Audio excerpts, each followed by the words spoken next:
I am now the longest serving Republican lieutenant governor in the history of the state. Well, keep in mind there's only one before me, and he only served for 2 years, so it wasn't real hard to break that record. But I did, okay? The only one ever before me was a guy named DeWitt Center, who served from 1867 to 1869. And I have his portrait in my office and became governor after that, just to remind myself that that guy on that wall in front of me and me are the only two in the history of the state that ever served Republican lieutenant governor. But we have come a long way. I also mentioned about my family just a little bit. I do have the best wife anybody could ever ask for. She's my business partner. She's my best friend. I talked to her on the way out here. I have 3 daughters, of course. All 3 of them are married. And I have 2 grandsons, actually. But by this time next week, I will have 3 grandsons, okay? On Monday, my 3rd one's going to be born if Sheena doesn't go before then. But I will be home on Monday for that momentous event. And I figured out my girls, I love them to death. They were 11, 9, and 7 when I first came into office. They're now 32, 30, and 28. And I missed them when I was down here.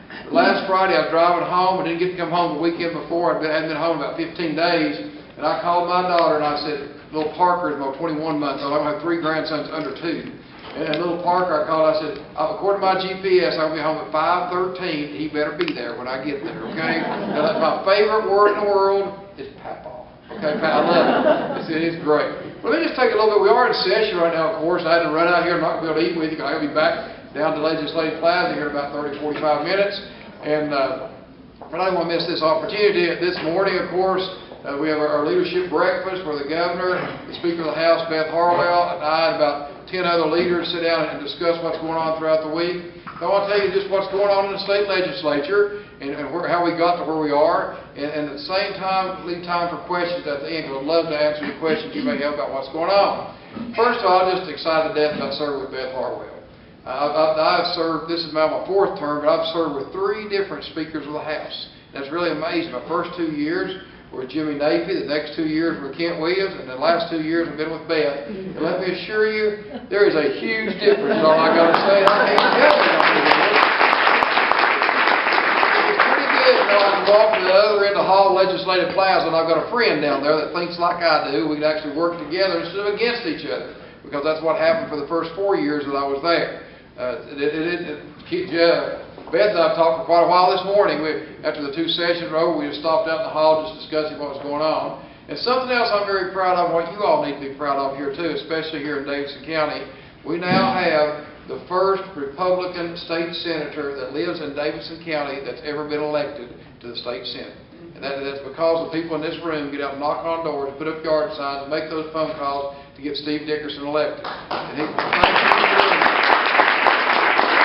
Just this morning on the Senate floor, Steve Dickerson was in the well, that's what we call it down front, when he comes up front to present something, presenting Coach Franks at Vanderbilt a plaque for what he's done at Vanderbilt and their football team. And Steve did a great job introducing that along with Senator Henry, who worked hard on that too. So let me take just a second, just let you know what we've done. We now have, obviously, supermajorities in both houses. I worked hard at this in 2002 when I first became leader. The Democrats had an 18 to 15 majority in the Senate, and at that time it was about a 62 to 44 majority in the State House. And as of the last election cycle, we were trying to win 6 seats in the State Senate. We won 6 seats.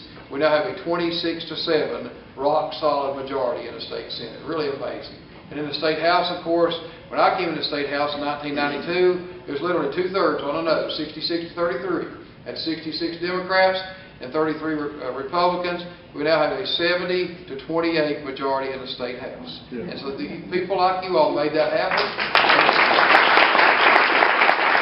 Of course, last time, when we got sworn in 2 years ago, when the governor was sworn in, that was the first time in the history of our state that we had a Republican governor, a Republican Speaker of the House, a Republican Speaker of the Senate. In the first time in history since 1796. It was the first time that ever happened. And of course, I love working with Bill Haslam. Most of you know, if you don't, I think all of you know, that for 17 months we ran against each other in the Republican primary. But I think rarely do you run against somebody, as we did, and actually become better friends in the process. There's not a day goes by that we don't talk 2 or 3 times. We do a lot of texting 2 or 3 times just to make sure we're all on the same page on this. And I couldn't have a better partner in the executive branch, and we're having an absolute ball, and I think making a true difference in the state of Tennessee.